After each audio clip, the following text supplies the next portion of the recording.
Pembalasan istri dikhianati. Bab 23. Alvan melihat wajah pucat Karin yang begitu memprihatinkan, tapi bagaimanapun juga dia harus menjaga hatinya agar tidak terlalu terbawa suasana. Dia dan Karin hanya masa lalu, kini Alvan ingin menikmati hidup sendirinya tanpa gangguan siapapun. Setelah dokter keluar, Alvan mendekat ke tempat tidur Karin. "Kamu terlalu liar Karin," gumamnya pelan. Perlahan-lahan Karin membuka matanya, dia bisa merasakan bau tubuh Alvan, mantan suaminya ini. Karin hafal betul dengan parfum yang dikenakan Alvan, meskipun masih ada perasaan cinta tapi Alvan tak mau menerimanya lagi. "Mas," panggil Karin. "Kamu sudah sadar? Kamu harus banyak istirahat agar kandunganmu baik-baik saja," ucap Alvan.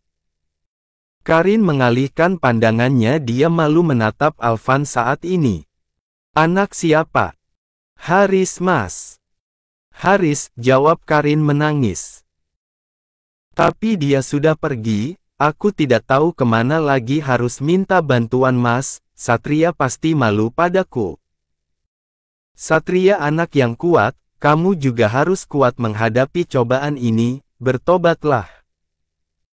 Cari jalan hidup yang baik agar kamu bisa bahagia." "Mungkin ini hukuman bagiku Mas," ujar Karin. "Mas, apa memang tidak ada kata maaf untukku lagi?" tanya Karin mengisak. "Aku sudah memaafkanmu tapi untuk kembali aku tidak bisa. Kamu istirahat saja di sini. Semua biaya aku yang tanggung, nomor ponselku masih ada kan? Jika kamu sudah diperbolehkan pulang hubungi aku harus segera kembali bekerja," pamit Alvan. Dia tak ingin berlama-lama dalam satu ruangan dengan Karin, dia takut hatinya melemah. Ingin sekali Karin menarik tangan Alvan untuk meminta menjaga dirinya di sini, tapi itu tidak mungkin karena Alvan pasti akan menolak. Akhirnya Karin hanya menganggukkan kepala pelan. Alvan sudah membiayainya saja dia sudah bersyukur. Air mata Karin lagi-lagi jatuh tanpa permisi melihat kepergian Alvan. Hatinya terasa disayat-sayat meratapi nasibnya sendiri. "Berikan dia sedikit uang untuk modal usaha Van, bagaimanapun juga kamu berperan membuat hidupnya susah seperti sekarang ini," ucap Pak Heru saat Alvan menceritakan nasib Karin saat ini. Mereka sedang bersantai di ruang keluarga, sedangkan Satria sudah tertidur nyenyak di kamar. Sejak memutuskan bercerai, Alvan lebih mendekatkan diri pada Satria. Dia ingin anaknya ini hidup bahagia tidak seperti dirinya. Hei, kenapa malah diberikan uang? Bukannya Karin sudah menikmati hidup enak dulu bersama Alvan dulu Pak? Meskipun sebentar dia sudah bisa menikmatinya dan berfoya-foya ke sana kemari daripada tidak sama sekali, potong Bu Fatma. "Ma, sebenarnya jika ditujukan salah saat ini kamulah orang yang paling bersalah. Kamu yang meminta Alvan menikah lagi dengan Karin saat itu karena seorang cucu. Sekarang malah kamu yang tidak bertanggung jawab, bahkan mengurus Satria pun kamu tidak," ujar Pak Heru kesal melihat istrinya yang tak kunjung bertobat. Bu Fatma terus saja bersikap sombong. "Kenapa dulu dia mau Pak? Itu berarti dia ingin hidup enak kan? Kenapa sekarang kalian nyalahin Mama? Kalau kehidupannya begini juga salah dia sendiri yang tak mau bersabar." Coba dia bersabar sebentar menunggu Alvan bangkit lagi, pasti dia juga yang akan senang. Sekarang nyatanya apa? Dia yang berselingkuh dari Alvan, apalagi sekarang dia sampai hamil di luar nikah, sesuatu hal yang memalukan, ketus Bu Fatma yang tak ingin disalahkan. "Bukan begitu maksud Papa Ma, dulu kan Mama yang kekeh memintaku menikah dengan Karin, sekarang kehidupan Karin begitu juga karena aku Ma, jadi apa salahnya aku sedikit memberikan bantuan pada dia?" dia juga saat ini tengah kesusahan Ma, dan satu lagi Mama juga berusahalah bersikap baik pada Om Bagas karena berkat dia kehidupan kita bisa begini. Kalau saja Om Bagas tidak mau tahu kita sudah jadi gembel Ma, apa Mama mau?" ucap Alvan mencoba menjelaskan. "Sudahlah, kalian sama saja selalu ingin menang sendiri. Kalau tidak butuh Mama lagi biar Mama yang pergi. Sikap Mama dari dulu memang begini pada siapapun," ujar Bu Fatma kekeh dengan ucapannya.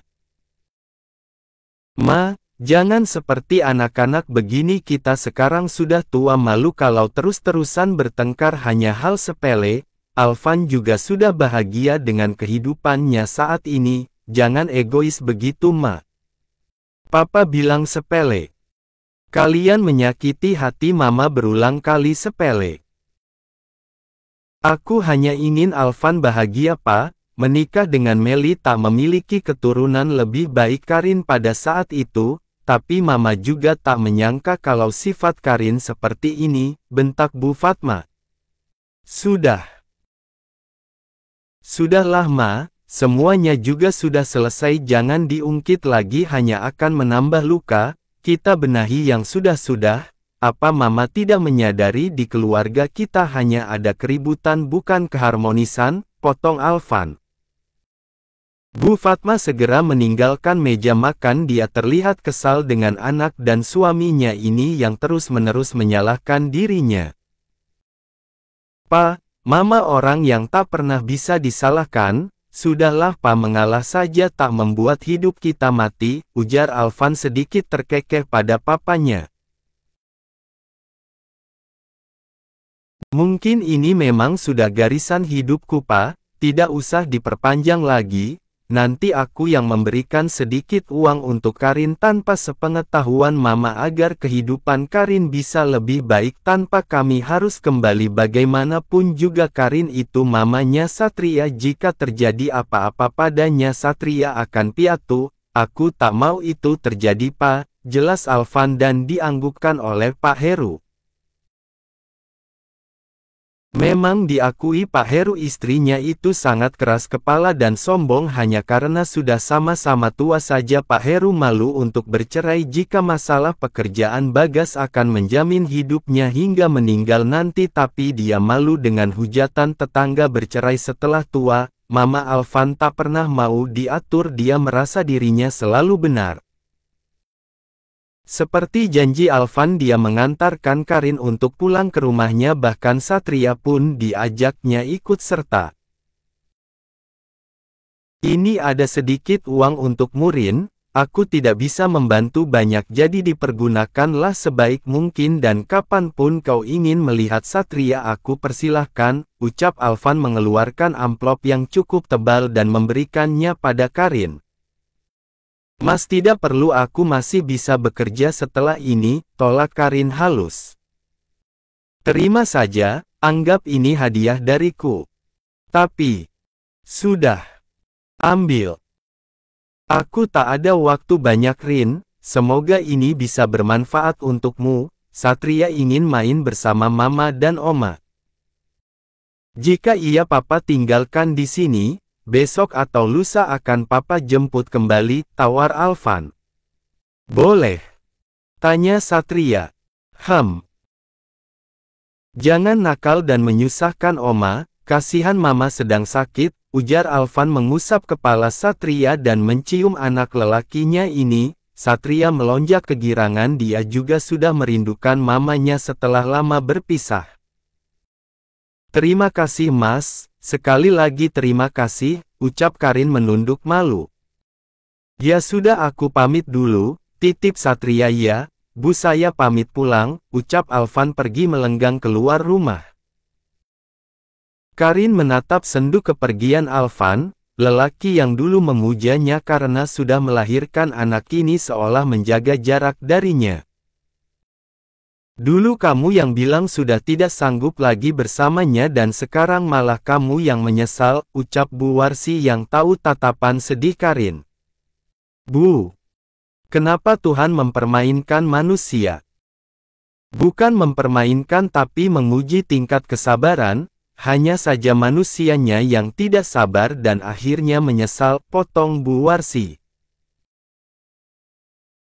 Apapun yang terjadi aku tidak ingin anak ini digugurkan Bu, aku ingin hidup dengannya meskipun tanpa suami, aku pasti bisa, kekeh Karin karena kemarin Bu Warsi minta anaknya digugurkan. Jika anak itu lahir hanya akan jadi aib keluarga saja lebih baik digugurkan.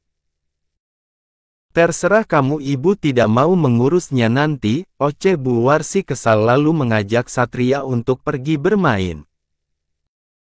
Karin terdiam dia tak bisa berbicara apa-apa saat ini memang dia yang salah meminta pembelaan pun tidak akan mungkin. Kehidupan Bagas dan Meli saat ini sangat sempurna, dia limpahan kebahagiaan dan keharmonisan jauh berbeda dengan Karin yang saat ini nelangsa akibat dari perbuatannya.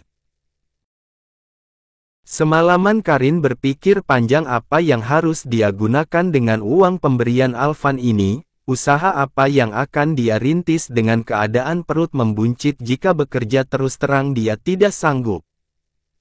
Sangat melelahkan untuknya. Sepertinya Karin memiliki ide untuk berjualan saja di rumah secara kecil-kecilan, ibunya pasti mau membantunya jualan tapi bagaimana orang mau membeli sedangkan perutnya sekarang makin besar tanpa suami. Aku harus pindah terlebih dahulu dan mengatakan suamiku meninggal, gumam Karin bermonolog pada dirinya sendiri. Iya.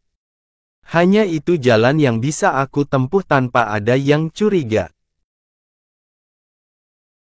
Karin membuka amplop dari Alvan dan menghitungnya, wow jumlahnya cukup banyak, 20 juta jika dimanfaatkan dengan toko kelontong pasti bisa, Karin pun masih ada tabungan untuk mengontrak rumah yang strategis. Karin segera bersiap dia harus mencari rumah hari ini agar bisa segera pindah karena semakin cepat akan semakin baik dia sudah lelah untuk menangisi kehidupannya.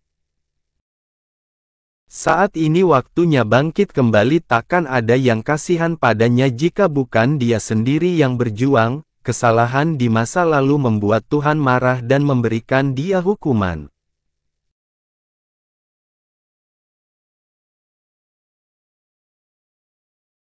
Karin berjalan pelan menelusuri lorong ke lorong untuk mencari rumah kontrakan baru yang bisa dia tempati nanti. Perasaan lelah menghinggapi perempuan hamil muda ini membuat Karin mengusap keringat di dahinya. Dia memutuskan untuk mencari tempat beristirahat karena sudah lelah. Karin melihat ada penjual es di pinggir jalan bukan untuk meminum es tapi dia hanya ingin menumpang duduk sebentar. Hembusan angin membuat Karin sedikit sejuk karena memang hari ini mataharinya tidak terlalu terik. Karin mengeluarkan botol minum yang dia bawa.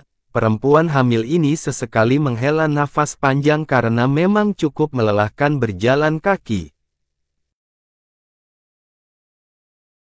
Karin melihat kiri kanan sambil mengelus pelan perutnya yang mulai membesar. Tiba-tiba mata Karin tertuju pada ibu-ibu yang ingin menyeberang dan mobil melaju kencang sedangkan ibu tersebut tidak melihat mobil dia terus memperhatikan barang belanjaannya yabek cukup banyak di tentengnya. Karin melihat mobil makin mendekat dan kencang dia segera bangkit dan berlari menarik ibu tersebut hingga mereka terjatuh ke aspal dan tak sadarkan diri.